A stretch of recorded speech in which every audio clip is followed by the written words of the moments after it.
प्रेमाच्या नावाखाली फसवणुकीच्या अनेक घटना आपण ऐकतो, पण पुण्यातून नुकतीच एक अत्यंत धक्कादायक आणि संतापजनक घटना समोर आली आहे.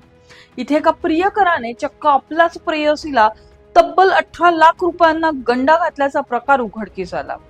ही घटना पुण्यातील मुढवा परिसरात घडली असून पोलिसांनी या प्रकरणी गुन्हा दाखल केला आहे. रोहित अतुल पाटील असं या संशयित प्रियकराचं नाव असून तो जळगाव जिल्ह्यातील चोपडा येथील रहिवासी आहे. या दोघांची ओळख साधारण 10 वर्षापूर्वी जळगावमध्ये झाली.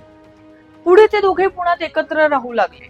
मात्र काही काळाने यांच्यात खटके उडू लागल्याने रोहितने तरुणीला मारहाण केल्याने त्यांच्यातील संबंध तुटले. दरम्यानच्या काळात या तरुणीचा दुसरा विवाह झाला, पण रोहितने तिला तिथे शांत जगू दिले नाही. तो तिला सतत ब्लॅकमेल करू लागला, ज्यामुळे पतीसोबत वाद होऊन शेवटी त्या तरुणीचा घटस्फोट झाला. घटस्फोटानंतर फेब्रुवारी 2025 मध्ये रोहित पुन्हा त्या तरुणीच्या आयुष्यात आला.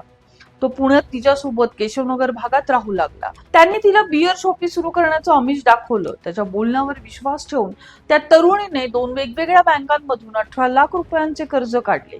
हे पैसे जुलै ते नोव्हेंबर 2025 दरम्यान रोहितला देण्यात आले. पण पैसे रोहितच्या हातात पडताच रोहितचा खरा चेहरा समोर आला.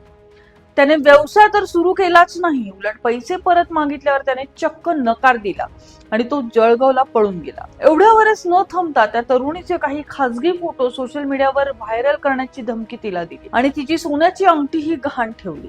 या सततच्या त्रासाला आणि फसवणुकीला कंटाळून अखेर पीडित तरुणीने मुढवा पोलीस ठाण्यात धाव घेत रोहित विरुद्ध तक्रार दाखल केली.